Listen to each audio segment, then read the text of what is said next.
বিরতির পর স্বাগত। মেঘভাঙা বৃষ্টি, উত্তর পূর্বের প্রত্যেকটি রাজ্যের অবস্থা কিন্তু এখন ভয়াবহ। কারণ অসম, ত্রিপুরা, মেঘালয়, মিজোরাম, অরুণাচল প্রদেশ প্রত্যেকটি রাজ্যেই কিন্তু বৃষ্টি হচ্ছে, অবিরাম বৃষ্টি। আর বৃষ্টিতে একদিকে যখন দেখা যাচ্ছে অসমের বিভিন্ন জায়গা প্লাবিত, অন্যদিকে দেখা যাচ্ছে ত্রিপুরা বর্তমানে বানভাসী।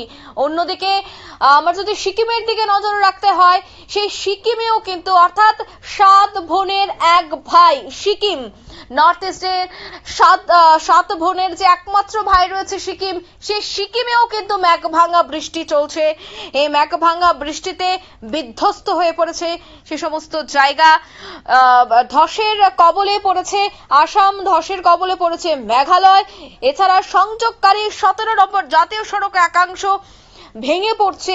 দুদিনের বৃষ্টিতে মৃত্যু অন্তত 30, জল বাড়ছে তিস্তা এবং ব্রহ্মপুত্রে। বিস্তারিত জানবো, টেলিফোন লাইনে যুক্ত হয়ে গেছে প্রতিনিধি বিপ্লব চন্দ্র। বিপ্লব দা, মেঘভাঙা বৃষ্টি হচ্ছে, ধসে বিপর্যস্ত গোটা উত্তর পূর্ব ভারতের বিস্তীর্ণ একটি অংশ।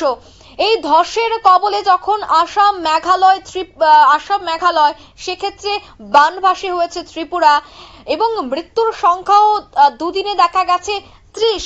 সেক্ষেত্রে আশঙ্কা আরো কতটা থাকতে পারে যে মৃত্যুর সংখ্যা বাড়বে? অন্যদিকে তিস্তা এবং ব্রহ্মপুত্রের জল কেমন রয়েছে, কি জানতে পারছো? থেকেই কিন্তু বলে দিয়েছো যে মেঘ ভাঙা বৃষ্টি, এবং এই মেঘ ভাঙা বৃষ্টির কবলে কিন্তু উত্তর পূর্ব ভারত, এবং উত্তর পূর্ব ভারত বলতে 7 সিস্টার ইতিমধ্যেই কিন্তু বৃষ্টিতে নাজেহাল। এবং মেঘ ভাঙা বৃষ্টিতে সবচেয়ে বেশি ক্ষতিগ্রস্ত আসাম থেকে শুরু করে নাগাল্যান্ড, মণিপুর, মিজোরাম, ত্রিপুরা, সিকিম থেকে। এবং সেই জায়গায় দাঁড়িয়ে এই মেঘ ভাঙা বৃষ্টি অর্থাৎ বর্ষা ঢোকার সাথে সাথে যে বৃষ্টি শুরু হয়েছে, এই মেঘ ভাঙা বৃষ্টির কারণে কিন্তু সবচেয়ে বেশি ক্ষতিগ্রস্ত হয়েছে প্রত্যেকটি রাজ্য। তবে ইতিমধ্যে যেখানে খবর উঠে এসছে সেখানে কিন্তু এখন পর্যন্ত মৃত্যু হয়েছে প্রায় 30-34 জনের।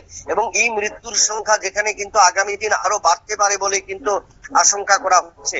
কারণ পাহাড় থেকে জল গড়িয়ে নামছে এবং এই জলের খরস্রোতাটা এতটাই প্রভাব ফেলবে, এবং যার কারণে কিন্তু যে নিম্নবর্তী অঞ্চলগুলো রয়েছে সেই নিম্নবর্তী অঞ্চলগুলিতে কিন্তু আরো বানভাসী পরিলক্ষিত হবে।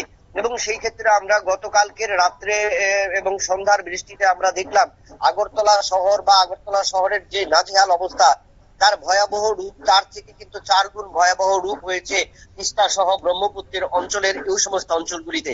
এবং সেখানে কিন্তু আমরা যদি বলি যে এই মরশুমে প্রায় 10 দিন আগে যে বর্ষা ঢুকে গেছে তার কারণে কিন্তু সবচেয়ে বেশি নাজেহাল হতে হয়েছে।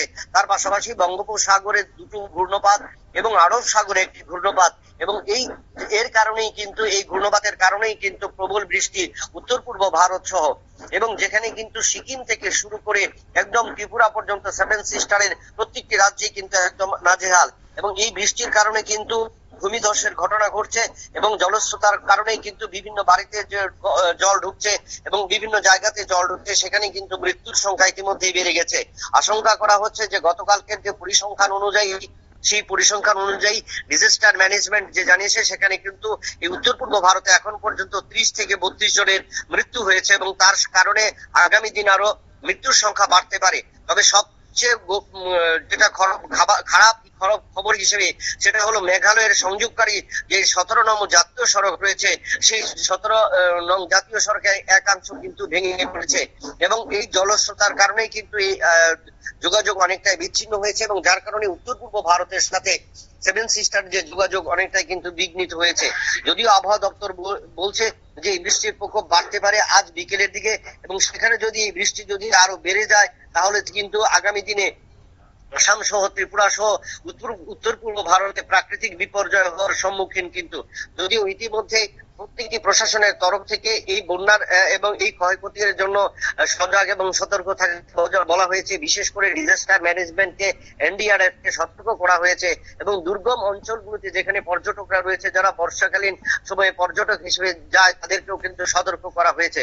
পাশাপাশি বিভিন্ন উঁচু জায়গাতে যারা ভ্রমণে বা বাইক আরোহীরা যারা রয়েছেন তাদেরকেও কিন্তু সতর্ক করে দেওয়া হয়েছে। এবং অন্যদিকে খরস্রোতা যে সমস্ত নদীগুলো, সেই সমস্ত নদীগুলো যেন যেভাবে গ্রাস করছে নিম্নবর্তী অঞ্চলগুলিতে, যেখানে কিন্তু বিশেষ করে যে সমস্ত জায়গাগুলিতে প্রত্যেককে সতর্ক করে দেওয়া হয়েছে। অর্থাৎ মোট কথায় আবহাওয়ার তারতম্য কিন্তু আগামী 24 ঘন্টায় কোনো হচ্ছে না। অর্থাৎ যে গতকাল থেকে অর্থাৎ গত 48 ঘন্টায় যে আবহাওয়া দেখেছিলাম আমরা, সেরকম আবহাওয়াই কিন্তু থাকছে। আবহাওয়া দপ্তর থেকে কিন্তু সেই কথাই কিন্তু সতর্কতা জারি করা হয়েছে। এবং এর ফলে বোঝা যাচ্ছে যে আগামী 24 ঘন্টাতেও আগরতলা সহ এবং ত্রিপুরা, 8 জেলা এবং উত্তর পূর্ব ভারতে কিন্তু প্রবল থেকে প্রবল বৃষ্টি হওয়ার সম্ভাবনা। তবে সেই ক্ষেত্রে বজ্রবিদ্যুতের সম্ভাবনা কম, কারণ 3টি যে ঘূর্ণবাত তৈরি হয়েছে, এই 3টি ঘূর্ণবাতের কারণে কিন্তু বজ্রবিদ্যুতের আশঙ্কা অনেকটাই কম থাকে, সেটাও কিন্তু জানা যাচ্ছে। তবে সজাগ এবং সতর্ক থাকার জন্য কিন্তু প্রত্যেকটি দপ্তর, আরক্ষা দপ্তর, প্রতিরক্ষা দপ্তর এবং সেই ক্ষেত্রে ডিজাস্টার ম্যানেজমেন্ট এবং এনডিআরএফ কে কিন্তু সতর্ক করা হয়েছে। এবং যে সমস্ত জায়গাগুলিতে নিম্নবর্তী অঞ্চলগুলিতে জল প্রবেশ করছে, সেখানে কিন্তু বোট নামানো হয়েছে এবং আরও যেন ক্ষয়ক্ষতি রোখা যায় সেই দিক দিয়েও কিন্তু নজর দেওয়া হচ্ছে। এবং বিশেষ করে তিস্তা এবং ব্রহ্মপুত্রের জলস্ফীতি যেভাবে বৃদ্ধি পেয়েছে, তার কারণে আশঙ্কা করা হচ্ছে আসাম সহ বিভিন্ন জায়গার যে সমস্ত নিচু বা নিম্ন অঞ্চলগুলো রয়েছে, সেখানে যেন জল প্রবেশ করতে না পারে এবং জল যেন সে জায়গায় বন্যা পরিস্থিতি যেন আরো ভয়াবহ আকার ধারণ না করে, সেদিক থেকেও কিন্তু সতর্কতা জারি করা হয়েছে। অঙ্কিতা, ধন্যবাদ। অর্থাৎ এই মুহূর্তের যে ছবি ধরা পড়ছে, সেখানে কিন্তু দেখা যাচ্ছে যে তিস্তা এবং ব্রহ্মপুত্রের জল বাড়তে শুরু করেছে। মেঘভাঙ্গা বৃষ্টি, আর সেই বৃষ্টিতে যখন একদিকে ধসে বিপর্যস্ত উত্তর পূর্বের রাজ্যগুলি, ঠিক অন্যদিকে তিস্তা এবং ব্রহ্মপুত্রের জল কিন্তু বিভৎস রূপ নিচ্ছে। এবং তাকে কেন্দ্র করে আগামী কয়েকদিন যদি এভাবে টানা বৃষ্টি হয়, তবে সেক্ষেত্রে তার রূপ কিন্তু আরো ভয়াবহ হবে বলে মনে করা হচ্ছে। নিয়ে নিচ্ছি ছোট্ট একটি বিজ্ঞাপন বিরতির, সঙ্গে থাকুন।